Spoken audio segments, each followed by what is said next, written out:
ఏమనిపిస్తుంది మరి ఎలక్షన్లు మళ్ళీ వస్తున్నాయి ఎమ్మెల్సీస్ తెలుసా నీకు? తెలుసు. ఎవరెవరు పోటీ చేస్తారు తెలుసా? ఏనుగు రవీందర్ రెడ్డి, తర్వాత తీన్మార్ మల్లన్న, బీజేపీ క్యాండిడేట్ ఎవరో పేరు. ఏనుగురు రాకేష్ రెడ్డి ఆయన బీఆర్ఎస్. ఇట్లా మరి ఎవరు గెలిస్తే మంచిగా ఉంది అనుకుంటున్నావు? మాకు టీఆర్ఎస్ అభ్యర్థి ఏనుగు ఏనుగు రవీందర్ ఏనుగు రాకేష్ రెడ్డి. రాకేష్ రెడ్డి. ఎందుకు టీఆర్ఎస్ గెలవాలి మరి?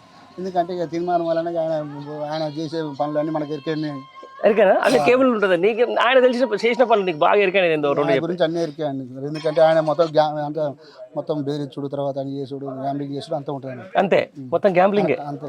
మీ దానికి వచ్చేసిన కేబుల్ అంటే మీకు తెలిసి ఉంటుంది కదా, అంటే మీకు సంబంధించి మీకు తెలిసిన విషయంలో ఎక్కడన్నా అట్లాంటి కేసు ఏమన్నా మీకు తెలుసా? చాలా జరుగుతున్నాడు యూట్యూబ్లో మొత్తం చేయడం వల్ల, మొత్తం యూట్యూబ్లో మొత్తం అంతా చేస్తున్నాడు. అంతా చేసాడు. అట్లాంటి వ్యక్తి మరి రేపు పొద్దున అధికార పార్టీ కండగప్పుకొని వచ్చేసి నేను ఎమ్మెల్సీగా నిలబడుతున్నాను వస్తున్నాడు జనాల దగ్గరికి, ఏమంటారు? వద్దని అనుకుంటున్నాం అండి. వద్దు, ఆయన అవసరం లేదు.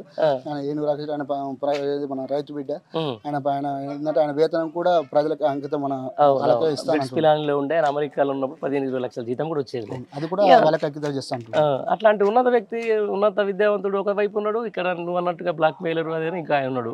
మరి ఏమని చెప్తావు ప్రజలకు, ఓటర్లకు, గ్రాడ్యుయేట్లకు? ఓటర్లకు ఏమంటే ఇప్పుడు మన టీఆర్ఎస్ అభ్యర్థి ఏనుగు రాకేష్ రెడ్డి గారిని గెలిపించుకోవాలి. తీర్మానం వల్ల ఆయన వచ్చిన అనుకో, ఆయన ఇంకా గ్యామ్లింగ్ తర్వాత వేరే పాల్పడటానికి తయారైతే నీ దగ్గరికి వస్తాడు. అదే నాకు కొన్ని ఓట్లు వేయించబ్బా ఎవరన్నా మన గ్రాడ్యుయేట్ అని ఏం చెప్తావు? ఆయన చూస్తాను ప్రజలంతా అలా చూస్తూనే ఉంటారు. ఆయన తీర్మానం వల్ల నన్ను పేరు పెట్టుకొని మొత్తం అందరిని ప్రజలను మొత్తం ఆకర్షించుకొని అన్ని చేసుకొని యూట్యూబ్ పెట్టుకొని ప్రజలు మొత్తం మోసం చేస్తుంది. అంతేనా?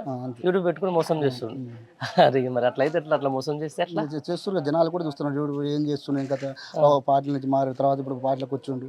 ఎమ్మెల్సీ తీసుకున్నాక ఇంకా రేపు పదవి వస్తే కూడా ఇంకా వేరే చేయడానికి కూడా అవుతాడు. అంతే. ఈయనైతే పెద్ద ప్రజల కోసం చేసేది కదా. ఆయన ఏమో పదవి కోసం వస్తున్నాను. అంతే, పదవే పరమావధి. అంతే. ఏం పేరండి మీకు? నా పేరు రవి అన్న. రవి. ఏం చేస్తారు? వ్యవసాయం చేస్తాను. వ్యవసాయం చేస్తారా? ఎట్లా ఉంది ఇప్పుడు కొత్తగా వ్యవసాయం? అప్పుడు వ్యవసాయం ఎట్లా ఉండే, ఇప్పుడు వ్యవసాయం ఎట్లా అయింది? చాలా డిఫరెంట్ అన్న. కేసీఆర్ ఉన్నప్పుడు వేరే ఉంది, ఇప్పుడు వేరే ఉంది. అంత వేరియేషన్ ఒక 6 నెలల్లో ఏమొచ్చింది? 6 నెలల్లో వచ్చింది ఏముంది, ఆయన రైతు బంధు ఇస్తున్నాడు. మేమైనా మొన్న ఏమంటారు వీళ్ళు ఏమంటారు, వ్యవసాయదారులు ఎక్కువ వ్యవసాయం మీదనే ఆధారపడి ఉంటాం. అవును. దానికి మాకు రైతు బంధు మీదనే ఆధారం. అవును. కేసీఆర్ వేయండి, మాకు రైతు బంధు వేయండి. అదే మొత్తం ఇచ్చేసినట్టుండే కదా. ఏడు వచ్చిందన్న, మాకు 6 ఎకరాలు ఉంది. మాకు 6 ఎకరాలు ఉంటే ఇంతవరకు రైతు బంధు పడలేదు. ఇది ఎక్కడ కథరు? నేను మొత్తం రైతు బంధు ఇచ్చేసిన మొత్తం 97% పడిపోయింది అని చెప్పేసి అంటున్నారు. ఇప్పుడు ఏమైనా వాళ్ళకు 2 ఎకరాల వాళ్ళకి 4 ఎకరాల వరకు వేసిన అన్నాడు. అది వేసిందా వేయలేదా మాకు తెలియదు. వాళ్ళకి ఒక్కొక్కరు వేసిన అంటారు, కొంతమంది వేయలేదు అంటారు. అరే ఆయనే చెప్పిండు కానీ భూస్వాముల కాసంలో కూడా వేసేసిన అని చెప్పేసి అంటున్నారు. ఏడు వేసిన మాకు రాలేదు, ఇంతవరకు రాలేదు. మీకు పెద్ద సమస్య. ఎట్లా మరి కనీసం సరే రైతు బంధు పక్కన పెడతాం కానీ పండించిన వడ్లన్న కొంతురా? ఏడు అట్నే బండ మీద అట్లనే ఉన్నాయి కళ్ళల్లో. నిన్న మనం మొత్తం మొలికెళ్ళి మొత్తం నారాయణ ఒడ్లు కూడా కొంటారు. ఏడు ఇంతవరకు లారీలు వస్తలేవు. లారీలు వస్తే అమ్మాయిలు పెట్టుకోపోతలేరు. ఇంతవరకు వాహనాలు వస్తున్నాయి, తడిచిపోతున్నాయి. అరే నిన్న క్యాబినెట్ మీటింగ్ అయింది, మంత్రి మాట్లాడి నేను 3వ రోజు ఇలా ఒడ్లు తీసుకొని 3వ రోజు అమౌంట్ కూడా చెక్ చేసినామని చెప్పేసి అంటున్నారు కదా. ఇంకా నెల అయినా కూడా పోసారు అవి ఒడ్లు. వానాకాలం వచ్చింది, ఏం కొంటారు ఆయన? ఎడపోతాయి అవి మళ్ళా మొత్తం మొలకలే, మొత్తం నాణ్య ఒడ్లు. ఇక ఆయన ఎప్పుడు తీసుకుపోతాడు? ఇంకా మళ్ళీ దునుకునే టైం దగ్గరకు వచ్చింది, కాలం నెత్తి మీదకి వచ్చింది.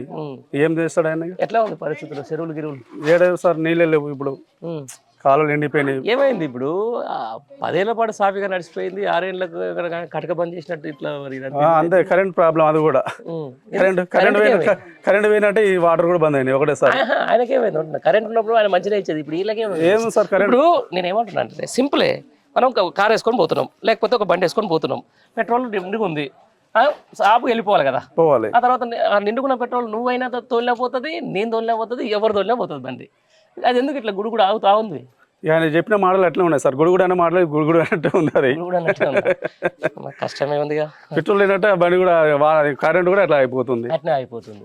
మాకు మొన్న కమిషన్ మా ఊర్లో పండుగ అయింది సార్. 3 రోజులు కరెంట్ లేదు. 3 రోజులు. అవును. వచ్చిన పబ్లిక్ నీళ్ళు లేక తనలాడి కొట్టుకొని మస్తు ఇబ్బందులు పడ్డాం.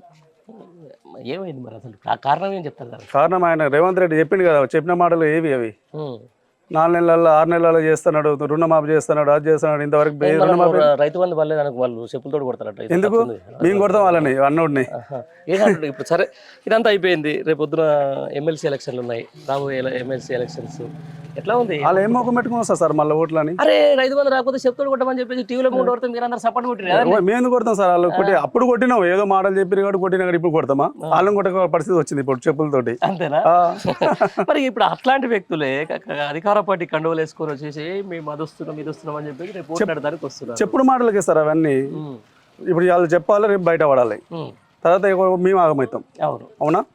ఆడ ఆగమయ్యేది ఏం లేదు, మేము ఆగమవుతాం, జనం ఆగమవుతారు అంతే. అవును. ఎలా పట్టభద్రులు ఎలక్షన్స్ నడుస్తావు? రేపు ఎల్లుండో 27 తారీఖు ఎలక్షన్సే ఉన్నాయి. ఇప్పుడు ఈయన నువ్వు చెప్పిన సోకాళ్ళు తీర్మారు మల్లన్న ఇలా కూడా పోటీ చేస్తూ ఉన్నారు. ఇక్కడ రాకేష్ రెడ్డి కూడా పోటీ చేస్తూ ఉన్నారు. ఎవరికి ఉంది అవకాశం? ఎక్కువ రాకేష్ రెడ్డికి ఉంటుంది సార్ ఇక్కడ. ఎందుకంటే వాళ్ళు చేసిన దొంగ హామీలు ఉన్నాయి కదా, ఎవరు నమ్ముతారా? అది నమ్మరు. రాకేష్ రెడ్డి మంచి వ్యక్తి, ప్రజల్లో ఉన్నాడు. రైట్. ఈ సందర్భంగా ఈ పట్టభద్రులకు మీరు ఏం చెప్తారు? ఒక విజ్ఞప్తి చేయాలంటే కొత్తగా ఓట్లు వచ్చిన వాళ్ళు ఎట్లుంటారంటే పిల్లలు అసలు వాళ్ళకి అర్థం కాదు అసలు ఏం జరిగిందో ఎట్లా ఉందో. మనం చూసినాం తెలంగాణ రాకముందుకు ఎట్లా ఉండే, తెలంగాణ వచ్చిన తర్వాత ఎట్లా ఉండే, మళ్ళీ ఇప్పుడు ఎట్లా అయింది అనేది.